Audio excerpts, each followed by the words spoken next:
Hello दोस्तों, कहते हैं जिंदगी में जीवन जीने के लिए तालमेल का होना अति आवश्यक है। चलिए इसी बीच हम आपको एक सुंदर सी कहानी सुनाते हैं। एक गांव में एक यादव जी थे जिन्होंने बकरी पाली थी और उस बकरी के 3 बच्चे भी थे।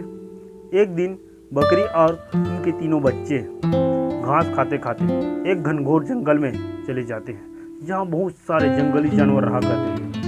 तभी एक शेर बकरी की तरफ दबे पांव खाने के लिए बढ़ने लगा। बकरी उसे देख लेता है और अपने बच्चे को समझाता है कि जब शेर पास में आएगा तुम सब रोना और जोर जोर से कहना कि मम्मी मम्मी मुझे भूख लगी है, शेर का मांस खाना है। उसके बच्चे बोले ठीक है, और जैसे ही शेर पास में आया उसके सभी बच्चे रोने लगे और बोलने लगे कि मम्मी मम्मी मुझे भूख लगी है, शेर का मांस खाना है। तब बकरी बोला धीरे बोलो, शेर आ रहा है, आने दो फिर खा लेना।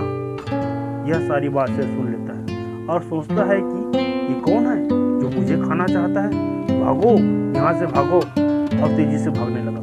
भागते भागते जा रहा था तब बीच में लोमड़ी मिल गई। लोमड़ी बोला रुको रुको महाराज, कहाँ भागे जा रहे हो? शेर बोला भागो तुम भी भागो, मुझे खाने वाला कोई बड़ा जानवर जंगल में घुस गया है। लोमड़ी बोला आप जंगल के राजा हो और राजा को कोई खा सकता है भला? आपको शायद कोई गलत फहमी हुई होगी। शेर बोला तुम ठीक कहते हो, चलो चल कर देखते हैं, लेकिन एक शर्त में, तुम्हारा एक पैर और मेरा एक पैर दोनों साथ बांध कर चले। लोमड़ी बोला ठीक है चलो, और दोनों चले गए। बकरी लोमड़ी और शेर को फिर से देख लेता है।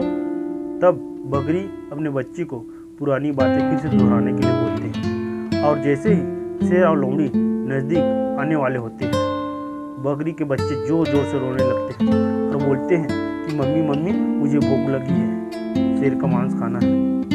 तब बकरी बोला अरे धीरज रखो, आपके लोमड़ी मामा को शेर का मांस लाने के लिए बोला है, वह शेर का मांस लेकर आता ही होगा। इतना सारी बात शेर फिर से सुन लेता है और इतना तेजी से भागता है और तब तक भागता रहता है जब तक लोमड़ी की जान न निकल गई। इधर बकरी ने बड़े ही सूझबूझ के साथ, बड़े ही तालमेल के साथ अपने और अपने तीनों बच्चों की जान बचा लेता है और सुबह होते ही वापस घर चला जाता है। थैंक यू दोस्तों, थैंक्स फॉर वॉचिंग।